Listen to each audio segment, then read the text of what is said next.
Dear music lovers, welcome to this live broadcast. Today we have a very special guest, the international conductor Marin Alsop. Marin conducts the world's major orchestras, including Philharmonica della Scala, the London Symphony Orchestra and London Philharmonic Orchestra. Further highlights for this 2019-2020 season include the Orchestre de Paris, Danish National Symphony and the Philadelphia Orchestra. In the US, she's also regularly conducts the Cleveland and Chicago Symphony and leads multiple projects each year at the Ravinia Festival. And also, she leads an amazing project called OrchKids. Hello, Marin. Hi. Hi, good to see you. Thank you so much for this interview. It's a great emotion, really. Thank you, my pleasure. How is going in this quarantine? Yeah, I think like for everybody, we hope people can stay safe and healthy and also for all of us to try to enjoy this time at home. Well, and that's why I would love to start with a very actual question, because in the time we are living in this difficult and delicate situation, what role does music play for you and what will be the future scenarios? I think that music is the art form that can most immediately bring out our emotion. It's really, when people hear a song that reminds them of a time or a place or a person, or a beautiful melody from one of the great symphonies, or especially when music can capture the angst and the challenge and the struggle that people are experiencing, it's a very compelling art form. It brings comfort, it brings reason, it brings meaning to so many lives. And when I think about music over history, music has emerged from the most difficult moments in history as a real oasis, a destination for people and a real solace. So I hope that music can be the same thing after this crisis.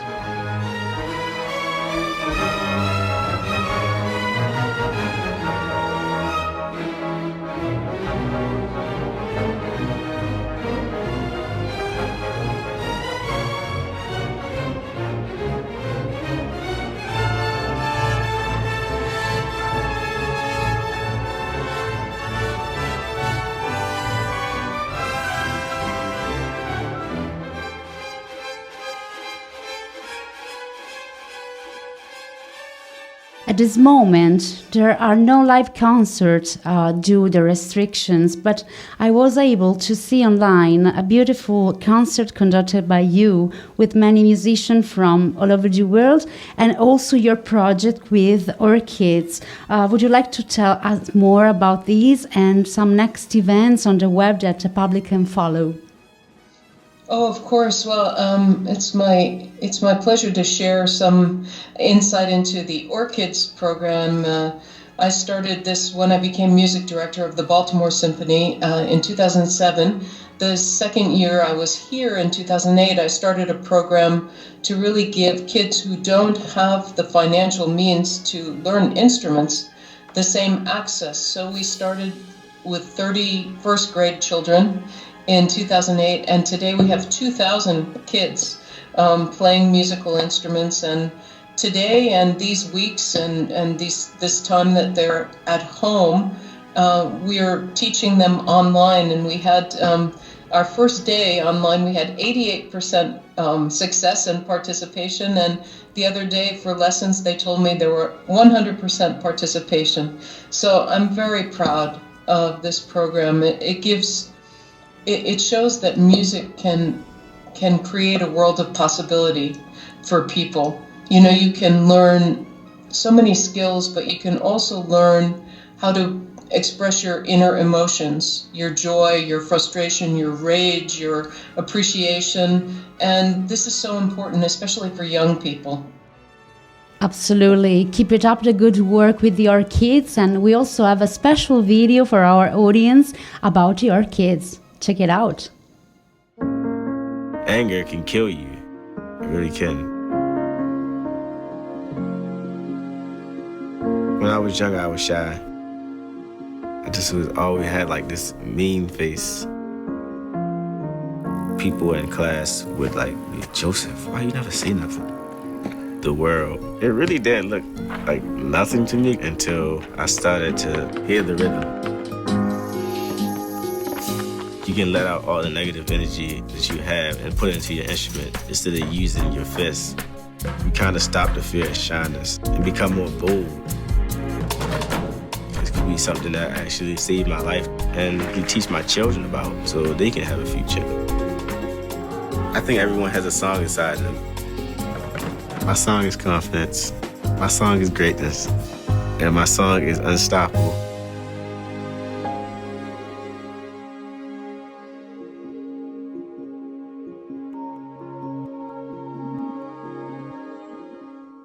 Such a beautiful video. Follow the OrchKids project because I think it's amazing. One of your mentors and heroes was Leonard Bernstein, and he was an exceptional conductor and also a great communicator.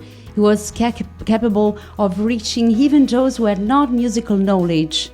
I have often listened to your explanation on YouTube, and they're truly illuminating. Can you tell us something that struck you or remained in Bernstein's teachings? Oh, I was, when I was growing up, he was my hero. I saw him conduct when I was 9 years old, and I said to my father, I want to be a conductor. And I never changed my mind. So he was my big hero, and then it was a dream come true when I became his student. Every moment spent with him was special in very different ways. Sometimes just listening to him speak about politics and history and literature, it was so inspiring and so insightful. And the thing that I admired about him the most, besides his amazing musical talent and these great compositions, West Side Story, really was that he was a person who stood up for what he believed in.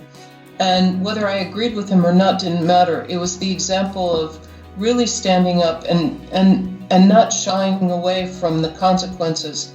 And that made me want to become a citizen of the world in the same way that he was. So he's always with me, always inspiring me. Wow, such an amazing story, Marin. And you are also an inspiration for all of us, for our musicians and for the audience.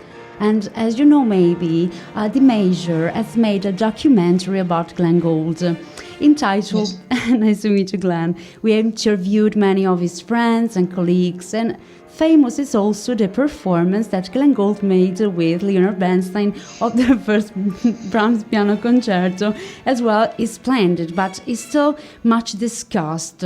Often you also talk about the fidelity of the text, the ability of the conductor and the musician to convey adherence to what the composer intended. And what do you think about this performance? And if you have ever had the opportunity to listen to Glenn Gould in a concert, or maybe no, and what do you think about him as an artist? Well, I think this is a collaboration on the Brahms piano concerto that definitely is legendary.